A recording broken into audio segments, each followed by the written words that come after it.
I was thinking about something funny. Well, at least to me, it's funny. It's like a nerd joke. Do you want to hear my nerd joke? I'm pretty nerdy myself, so I think you'll have a little chuckle out of me. At least a deep nose breathe.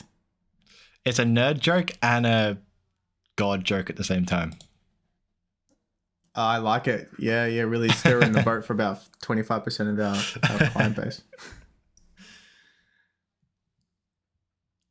It was Sunday, and I'd eaten 29 whole foods for the week. And as we all know, you have to get 30 foods a week. That's a must, right? Dinner time, I was having my 29th food. Happy days. And then, all of a sudden, a fly flew into my mouth, and I ate the fly. And that was my 30th food. Was that a joke, or was that something that actually happened to you? That actually did happen, but I thought... Okay. I was like, why did that fly into my mouth? And then I knew. I was like, no, that's Divine the reason. intervention. Because exactly. Just sorting your problems. No problems at all. Now you hit 30 foods and magically everything else in your life is perfectly fine. That's how it works. Mm-hmm. I like it. Very nice. Max, speaking about hitting your 30 foods, what happens when you can't hit your 30 foods? What can we do in those kind of scenarios? Yeah. Look, this 30 foods is difficult. That's the reality of things, you know? Is it worth potentially taking a supplement? Hint, the topic of today's conversation. That was the ultimate segue. Yeah, look, the reality is 30 foods a week is over 4 foods per day. And that's not... Well, firstly, it's whole foods. So it's not like snakes and chocolates, you know? It's actual like fresh fruit and veg and all that. And different foods as well, which is the big one, you know? You can't just go buy yourself a peas, carrots, and corn out of the freezer, and that's your 3 different foods every day. It doesn't work that way. You know, that's only 3 foods for that week. So it's quite difficult, and I think it sounds easier than what it actually is. Matt, would you agree? Absolutely. It's like 30 foods, 4 foods, different foods per day, no problems at all. But in reality, most people find that they rotate between certain types of foods very frequently, especially if you meal prep. So I've noticed these kind of like health conscious individuals like, I'm meal prepping, so I'm like super healthy, and it's like, yeah, you're portioning well and you're potentially having some really good macronutrients, which is really good. But the nutrient diversity is potentially quite poor, because if you've meal prepped and you've meal prepped for 5 days, which is like almost a thing that we can talk about that in a minute about like food safety. If like you've meal prepped for 5 days, you potentially just reduce the amount of diversity that you're having by a significant amount. So you're going to make sure you load up those different meals with a bunch of different food sources to make sure you're kind of hitting that 30 foods per week. 100%. On that 100%. topic, where did this 30 foods come from? Like I've heard a couple things whisper-wise. I'd love to know your perspective. Do you know what the reasoning is before having 30 different foods per week? Yeah. I'm glad you said that. So firstly, the meal plans is great in the sense that it illustrates that a good meal plan can be amazing, because it can actually enhance the amount of foods you're eating per week. You know, I'd say, I'm not sure whether there's actually research on this. I haven't looked at it, but I would estimate most people on average would be consuming anywhere between 10 to 20 foods per week for your average person, similar to how your average person isn't consuming their 5 vegetables and 2 fruit per day. The average person is probably consuming around 10 to 20 foods per week on average, and it's very rare you'd get someone consuming 30 foods a week. Now, a good meal plan can actually bolster you up, and a well-written meal plan written by someone who, is going to put in a lot of time and effort into it, can result in you consuming your 30 foods a week regularly, or almost every week, if not every week. So I think that can be a really good illustration and point of difference where most people don't actually think about that between a decent meal plan and one that's actually a really well written and had a lot of care and thought put into it. I know you agree, Matt, because we've spoken a lot about meal plans. Absolutely, without a doubt. I think that's an endless topic for another day potentially. Yeah, and that's a really good point of difference between when you could look at me and you could both look at a solid meal plan. If a client came to us and said, "Hey, I've been given this meal plan by a personal trainer," whatever it is, and we could look at it and objectively go, like, that's actually pretty decent. It's got ticking 80 to 90% of the boxes, doing a pretty good job. The client's enjoying it. Happy days. There's not really too many issues, but we can get nitpicky if we want to. And that's usually one of the things with meal plans is that if you want to be not a very nice person, that's the first thing you can look out for on every meal plan and go, nope, that's bad. This is the reason why. The 30 mil. I would almost argue that almost every meal plan ever made does have some aspect where it can be improved upon, especially from individuals who do not have, let's say, a university level nutrition qualification or understanding of the concepts they're applying. Like it's insane the amount of nutritional, let's say, inadequacy you can have just by excluding orange fruit and veg from your diet. Like it's just putting you at a vitamin A deficiency unless you're eating a ton of leafy greens. And it's like, okay, it's just one of those things where I think unless you have an awareness of all different micronutrients and where they come from, it's like, okay, maybe we should reestablish and reevaluate where our priorities are. If I'm worth spending the $100 from that copy and paste meal plan from the bloke online, or if I should get a bespoke one tailored to my specific nutritional needs, and then whether it'll actually tailor towards my specific disease state, or more importantly, prevention of disease states moving forward. 100%. And I think I really like the analogy of tailoring this towards cars. And I think you'll like this because Matt's a car guy. So I think he'll resonate well with this in the sense that if you do nothing, so if you're just someone who's a regular Joe, you just eat regular person foods, you don't really need to worry too much, because I feel like just by the nature of being a human being, you go over to someone's house and you have a bunch of orange foods, and because they cooked a roast and you had a bunch of pumpkins and sweet potatoes, and then your typical, then you might go out for lunch and have a weird food that you've never eaten before, and you end up getting everything kind of balances itself out, and you kind of just, if you eat like a regular person, everything kind of works itself out on the whole. Like most of the time, of course, there's going to be people who don't fit into the category, but the vast majority of people, just by eating like a regular person in a regular world, you kind of meet your nutritional needs. But as soon as you start doing things a little bit out of the ordinary, that's when you get into trouble, especially if you don't know what you're doing. So if you start doing this meal plan where you're not eating with people anymore and you're not going out anymore on dates with friends or whatever it is, which means you're eating specific types of foods, that's when you can run into issues, because you just don't know enough yet. You don't know enough that you have that which foods have vitamin A in them, which foods have iron in them, which foods are higher in protein or higher in carbs, higher in certain types of essential fatty acids. And that's fine, you don't know that. But then what you're doing is you're kind of giving yourself a diet that someone who should know a lot of information, and you're kind of like, what's the word? You're just not doing it properly. Same with cars. I think this happens all the time with cars. And Matt, you can correct me if I'm wrong, but I think a lot of people who know a little bit about cars, but not much at all, they'll try and modify their cars or change their cars in some way. They'll try and work on it themselves, and they end up just getting themselves into more problems than if they had to just not touch it ever.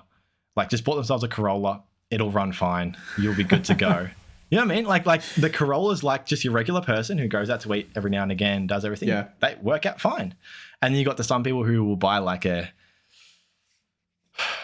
I don't know. Like a perfect example. Some kid has just got his P plates, wants to buy a WRXS in Australia, and then decides to slap on a bigger turbo and then call it a day. And it's like, okay, you've got yourself into a world of trouble. There's issues. Yeah. I feel like you're specifically calling out me for mistakes I've made in the past before I actually knew what I was. Well, I think I know what I'm doing, but yeah. That's the exact thing, right? Same with meal plans, in the sense that then you run into mistakes. You run into, oh, wow, I was feeling awful. I wasn't having any iron. No wonder, and then you learn about that, and you learn about iron, and then you start to learn about all these different things. It's crazy. My vegan diet made me vitamin B deficient. This is, it's insane. Whoa, I had to have no B12 storage. Now I'm anemic. This is crazy. Yeah. So, and I think, I think you're catching my drift in that in this space where you are new to the field, you don't know much about it. It is dangerous. It's dangerous. And similar with cars, in the sense that once you start to go into that like niche field, unless you can accelerate your learning very quickly or learn off someone who knows, understand you know nothing, take your car to a mechanic. If you have a cool car, if you have a WRX, which is a sick car, take it to a mechanic. They know what they're doing. You'll be fine. It's going to cost you more for sure, but at least you're going to be fine. And you're going to, whilst you're still learning, don't take the reins yourself fully. I found most mechanics and professionals in general, whether it's health or mechanical services, if you just talk to them about what you want to do, 100%, it opens up so much flexibility in the sense that you can lead the way, but you don't need to be held down by your own limitations. It's like, okay, you have a guiding hand, a little bit of support that you didn't realize was so useful in making you avoid that $2,000 service, which I'm totally not having experienced and really saw about from my previous mechanical adventures. But it's just a really good experience. Like, okay, if you will liken that to nutrition, you're potentially avoiding a situation of, okay, life's gotten busy. Now I'm not focused on nutrition as my pastime. Okay, whatever. I'll just keep going with my standard meal plan throughout the week. no biggie, no worries at all. But you, without realizing, you potentially miss an entire range of essential fatty acids, which can potentially negatively impact your cardiovascular type 2 diabetes risk in the future by a large amount. And I wish I could put a specific number of like, oh, it's X years or it's X months or it's X percentage of your life or blah, blah, blah, blah, blah. But realistically, it's big enough for me to be concerned about your future in terms of overall health. Remember to check the link in the description or our website for our consultations. Back to it. Yeah, no, 100%. Exactly. And I think just going to the experts is the big takeaway here, you know, and learn from them. Most people, most of the time, at least in my experience, everyone people love teaching. If someone can see that someone's keen, like I just went to the mechanic the other day, just needed some advice. I was like, hey man, like, do you mind if I just watch the service? And he was like, no, like I can't legally, that in the shop and all sort of stuff. But he's like, look, man, I'll just show you what I did afterwards. Like once we're all done, I'll pull it out the front and I'll just show you everything that I did so you can see like how to do it all. And like, he just did that because he could see I was keen, not because he was getting paid for it, not because anything like that, just because he was like, this kid actually cares, actually wants to learn. And that's the way I think it's human nature, man. Humans want to teach people and they want to educate, which is pretty amazing. It's very cool. Absolutely. Amazing quality. And then the other end of that is essentially you got like the Corolla people, which is that the people that just do nothing, they just live their life. Happy people, by the way. Good people. Perfectly Lovely. Fine. Nothing wrong with them. You've got the WRXs, which is like they break down all the time, issues all the time, because they know a little bit, but not enough to know what they don't know. And then you got the people who actually know that, like they able to do things like tune their car, or they like will change. Like, what is it, Matt, where you change like the ratios in the gears or something like that? So that's above my pay grade. That's like, people like that actually know what to do, like not just like an oil change or like dumb little things, like actually know how to everything about cars. And then it's like, well, if you want to get to that point, you've got to dedicate your life, or dedicate a significant portion of your life to get to that point. Yeah, it's pretty much got to be like your main pastime, your main thing that you do outside of what you do for money. Or look, you could do mechanical engineering or something for money as well. But by the time you get home, I've heard the story over and over again. The people who are mechanics and work in that field just have Corollas. They just want something that doesn't break down, that doesn't cause them headaches. Last thing you want to do is do another oil change when they go home. 100%, exactly. Yeah. So that's kind of the case, man. That's you can either just get someone to pay someone to do it, or you can learn the hard way, which is probably the reality of things. Does that mean I'm a Corolla person of nutrition? I think I am, for sure. I think without a doubt, me and you both are. We just try not to think about it as much as we can. We just eat to get by like a regular person. Yeah, that's so interesting coming from a dietitian, because it's okay. The dietitian doesn't think about what he eats 24/7, which is crazy for some people to hear. It's like, no, we generally don't. Okay, it's like, okay, if I have options, I'm going to choose a certain option that's probably going to work more towards my goals. But it's not like food rules every second of my life. I think the amount of food noise that you have in those kind of scenarios can often be quite tricky. And I've seen nutritionists, the ones in our course, kind of fall into this trap. It's okay, once you get into that, oh, I'm understanding everything about nutrition. I'm understanding like these things I never would have before. I'm learning new things. I'm learning how to manipulate my foods. And then it becomes a hyper obsession where now they've kind of forgotten one of the key aspects is that, okay, if it's become an unhealthy relationship with food, that's potentially causing more harm than it would be prior to that, just from an overall stress and a mental health anxiety perspective. The quality of life is a bit of a, I wouldn't want to live like that, if that makes sense. Yeah, exactly. And I think you need to be really well in tune with your threshold of how much stress you can undergo and how much things stress you out in general, right? As well as de-stress you. The structure might de-stress you rather than, people might look at the way I eat, which is completely unstructured, just almost 100% intuitive in the sense that if I'm full, like this morning I woke up and I was just full. I haven't been hungry the whole day. I've barely eaten just because like my body's not hungry. Like I'm not going to force myself to eat if I'm not hungry. And then other days I'll be very hungry and I'll eat a lot, but that would probably stress people out. Like my mom, she'd freak out. Like she'd probably tell everyone. She'd be like running down the street. I haven't had breakfast or lunch today. And she'd be like losing her mind. So it just depends on your personality type.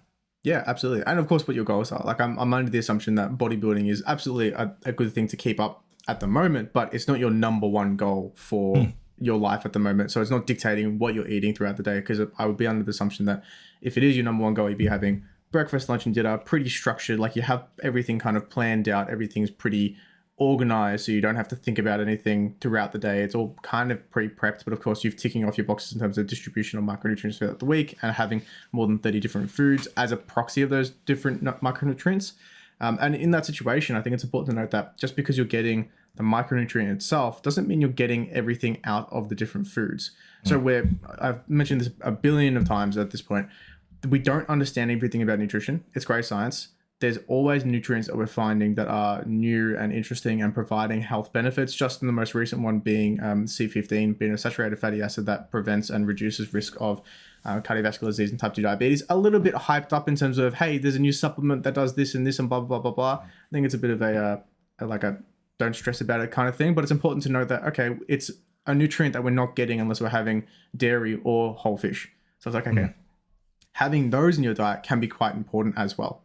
Australian dairy is oddly high in that one, so that's +1 for the Aussies. Yeah, no, 100%, exactly. It's much more robotic. I think with me, because I've lived such a long time, I lived 6 years, or probably even more. But let's just say 6 years just to be safe, in case anyone's like had a camera over my life and they're gonna shut me down. Between 6 to 10 years of my life, I lived extremely regimented and didn't care about my hunger cues at all. Just was robotic with my life and my eating, and I'm trying to redevelop that. And I think everything in life is a skill, pretty much. And learning your hunger cues is 100% a skill. And I've purposefully degraded that skill and degraded what like the term be, like undervalued or so, like underemphasized. Yeah, just acknowledging your hunger cues less than prior. Exactly. And now I'm really trying to just flip that switch and just listen to my body as much as I can and listen to my hunger cues as much as I can. And that could mean two things. It could mean like a day like today where I've barely eaten at all. I had a little bit of food for lunch, but not much at all. And then it can mean like again, not punishing myself because of that, just understanding that's where I'm at today. And then tomorrow it could be completely different. And again, not punishing myself for that, just understanding that I was hungrier today. That's the way things were. Absolutely. Speaking about ticking all the boxes, Matthew, one of the boxes I did tick was taking my multivitamin every day. I had a really good conversation with a fellow health-oriented practitioner, and he mentioned that he has a background in nutrition, and he mentioned that the relationship people have with supplements can be quite tricky. We went on a discussion of, is having a multivitamin better than not? And would you recommend one as a dietitian? And I kind of went down the rabbit hole. And before I give my answer, I'd love to know your perspective, Max, would you recommend a multivitamin to a new client? And then if so, how many sessions or how far into their health journey would you be recommending one? I find parallels with this and weighing yourself very similar, in the sense that would I recommend a multivitamin? No. In a literal world, physical world, no. Would I recommend it in Max's hypothetical dream world where I can go into their sleep every night and insert the multivitamin into them so they don't know about it, but they still have the multivitamin every day? Yes, I would. I think the multivitamin, reason being me being a psycho sneaking into people's rooms, is because I think it has benefit and has merit, but I think that's actually outweighed by this false sense of confidence. And I've mentioned this before in the podcast, the false sense of confidence that you get from having the multivitamin and it almost seeing like some sort of security blanket of like, whatever, man, I can do whatever I want now because I've ticked off everything because of my multi. I don't need to worry about anything. My multi is solving all my problems. Exactly. Yeah. And I think that would be the problem with a lot of people. And now that's purely speculation. I'm not even saying I've got history with clients or anything to indicate this is true, but I do. That's what I truly think. I truly think it would be a bit of like your multi just solving all your problems for you. So that's why I reckon it'd be amazing to take it without knowing that you're taking it. And same as the weighing. I would love, with so many of my clients, I would just love it if they could weigh themselves, close their eyes, take a photo, send me the photo, delete the image, and they never know their weight. That would be great. I've got a business idea for you after this podcast. That's probably a good that idea. is a good idea. But anyways, that is a good idea. Nobody steal that. With the multivitamin, I completely agree, and I would extend it to protein powder as well. Yeah, I think that's entering on the same level of, okay, I've had my protein powder, so now I don't need to eat whole protein sources. It's like I don't need to eat protein throughout the day because I'm getting all my protein through my protein powder, or at least like 75%, which is, for some individuals, it tends to be a lot of their protein comes from protein powder. Or additionally, it's like, okay, protein is really important because we all know that protein is massively important now thanks to the literature over the past 10 years or so. We all know that it's incredibly important.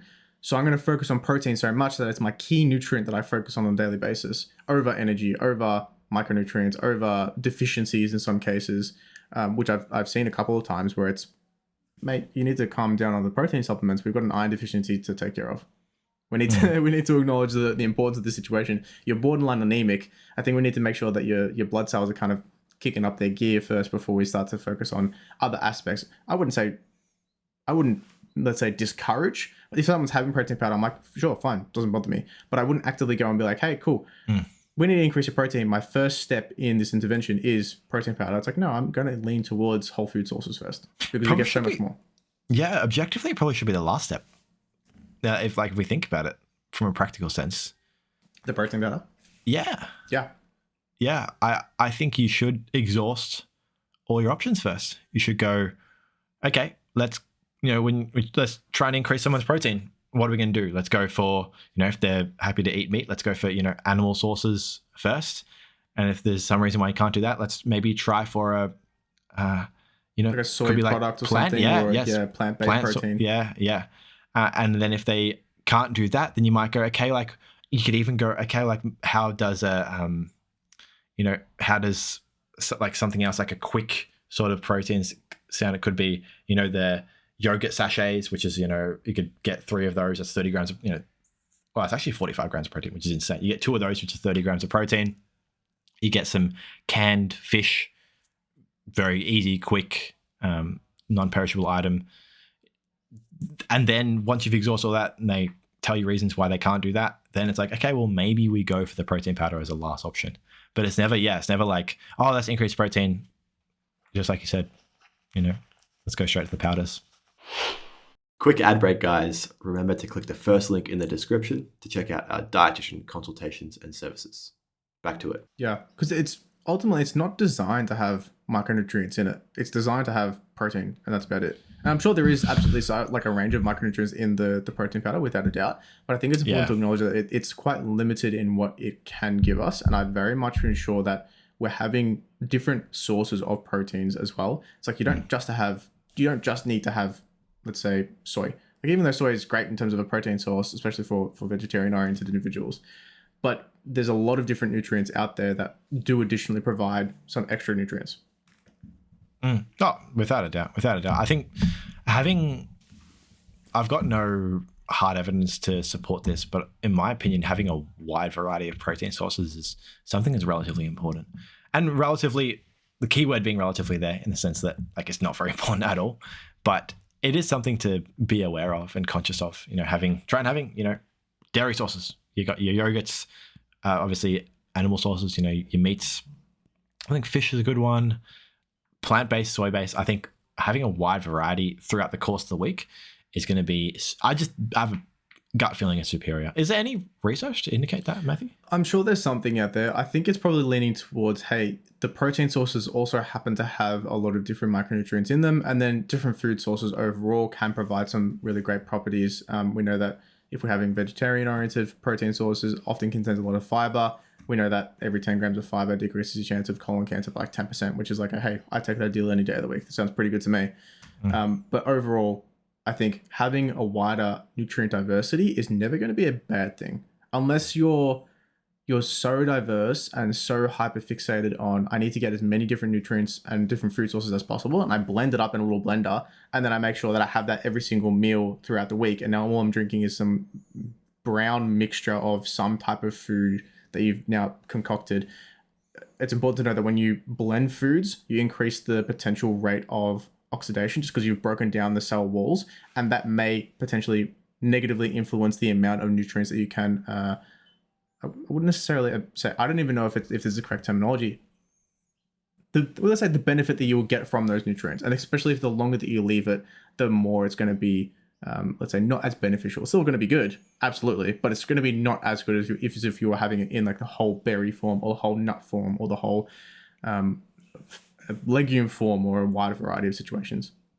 Yeah, I think the key thing to note here is it's probably a good idea to become pretty familiar with what micronutrients, so what vitamins and minerals, specifically vitamins I'd say, but minerals too, are damaged by what. So for example, vitamin C is damaged by oxygen. If once it's exposed to oxygen, the bioavailability in it completely decreases. So just things like how you were saying with the blending with the berries, the vitamin C amount is going to be bioavailable to you is going to be significantly decreased. There's going to be different vitamins that are sensitive to heat and sensitive to a wide range of different things, and that's what you've got to be aware of. I don't know. I know the vitamin C one. I don't know which vitamins are sensitive to heat, but I know they're out there. And so just understanding, like when you're cooking with things, or just like you were saying, when you're blending things, whatever it is, understand that what foods have what vitamin in it. And then should I be boiling this food then? Should I be cutting up this food? For most instances, I'm pretty sure that the bioavailability increases when you do cook it. But that's for most situations. I'm sure there's outliers here and there. And realistically, it's only going to decrease bioavailability by, let's say, there's a very rough estimate, I've got nothing to back this up, let's say about 25%. Just knowing that I've looked at the difference between 100 grams of an orange and 100 grams of orange juice, and the difference between vitamin C content in both those it's probably 25 to 50% less in some cases. But you still have a fair source of vitamin C, to the point where I see some people talking mad shit about, hey, can't have orange juice, it's got fructose, it'll kill your liver, like because the fructose is processed by the liver, you got to protect your liver at all costs. I'm imagining it's like some delicate organ. Man, that thing is fucking tough. You can throw a wall at that thing and it'll be fine. Cool. But the evidence keeps supporting that if you have, for majority of people, if you include orange juice in your diet, your length of life increases and your chance of disease decreases, because people's diets are generally so nutrient poor that orange juice is actually an improvement in their nutrient diversity. So it's one of those situations like, okay, if you're having oranges, whole foods, if you're having plenty of strawberries and berries and capsicum and everything like that, wouldn't worry about it at all for the vitamin C aspect. I would definitely choose those over the orange juice. But giving some orange juice to an elderly person who potentially doesn't even eat any of those on a weekly basis may be quite beneficial for their long-term immune health as well as overall skin integrity. It's just such a good study to reference when you're talking to people about the average person's diet quality in general, just to show that, when you're discussing things like why does the carnivore diet show up in studies to improve health outcomes, you can reference studies like the orange juice one that you just mentioned, saying like, well, do you think orange juice is a generally healthy drink, healthy food? No. Okay, well then why does it end up producing positive health outcomes? And that just sparks that debate of like, well, it's obvious the fact that it's because people are their typical diets are so poor that even a slight improvement is still orange juice. It's just letting that sink in. Going from what they were having to orange juice is an improvement. Like that's intense. I answered my question, Matthew, about multivitamins. What do you think about multivitamins?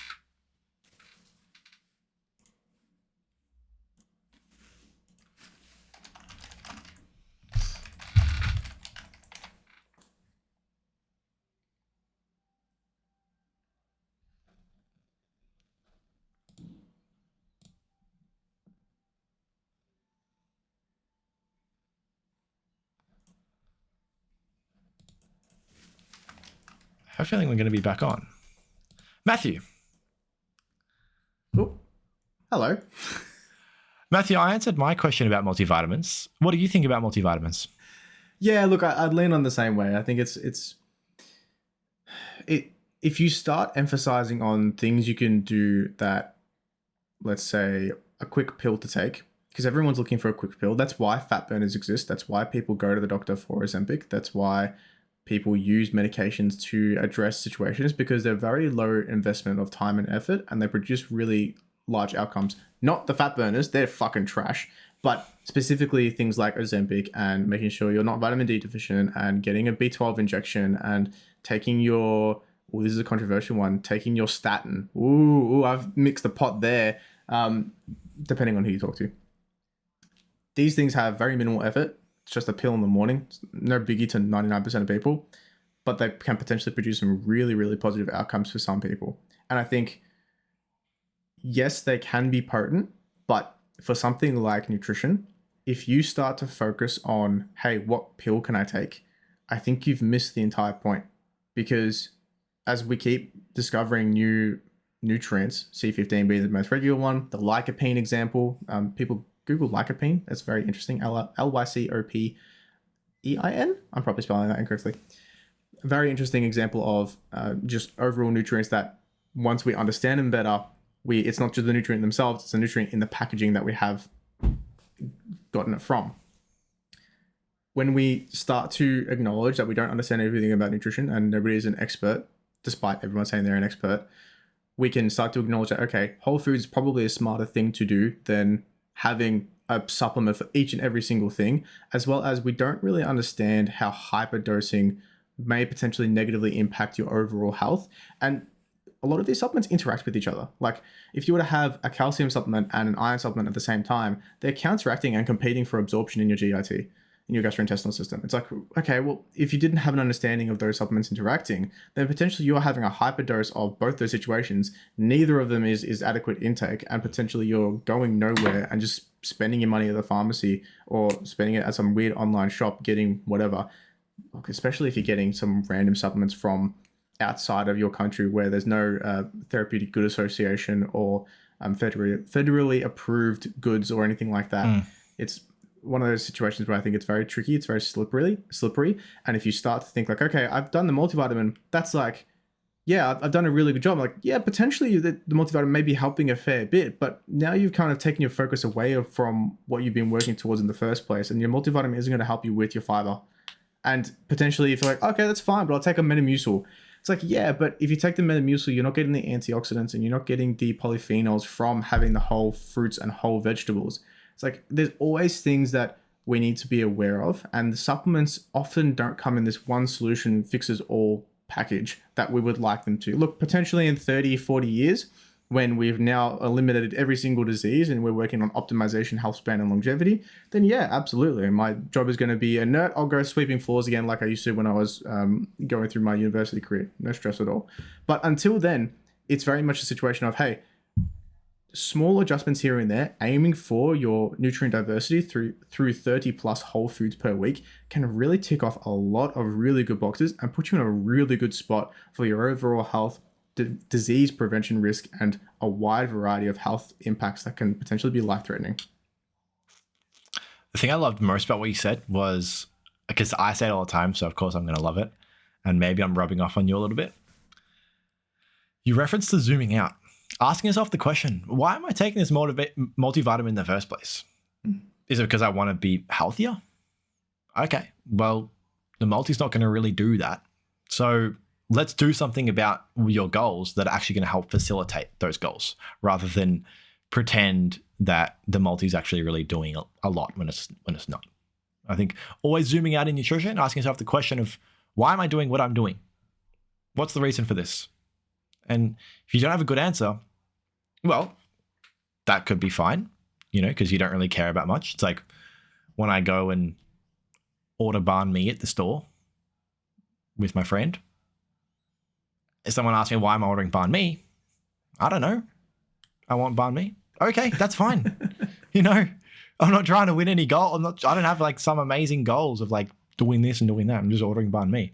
But if you're someone who has these incredible goals or specific goals, then you probably do want to have a reason for why you're doing something. Yeah, absolutely. You don't have to have a reason for everything. I think it's perfectly fine to not have a high protein in every single meal and making sure that every meal is nutrient diverse. Like, you can enjoy things for the sake of just enjoying them. But of course, it's all about working with the balance that fits your lifestyle as well. Yeah, your justification should be relative to your goals. If you don't really Yes. have any specific goals, you don't really need to justify much because there's nothing to justify. But if you have very, very specific hardcore goals, you probably want to be justifying almost all the time. That's a really great thing that I use in pretty much every single one of my consultations. The first thing we do when we sit down is, okay, how are you? How's it going? What are your expectations for this session? Let's establish some goals. Because I can sit here and we can talk about nutrition, what would be optimal and improve your health span and this and that and blah, blah, blah, blah. But if your goal is to enjoy food and have a balanced diet that works with your lifestyle, and I sit here from a sports nutrition perspective and go, you need to measure every single thing that you're putting into your mouth and you need to do X, Y, Z, and you can't have any food anytime otherwise with any of your friends or anything like that, I'm going to alienate the situation, and then you're never going to come back to me, and you're going to be worse off and have a negative view on health professionals who are nutrition oriented, because I haven't established and worked with your goals. So establish what your goals are. Do you even care about your health? And then that's an interesting conversation is, should you?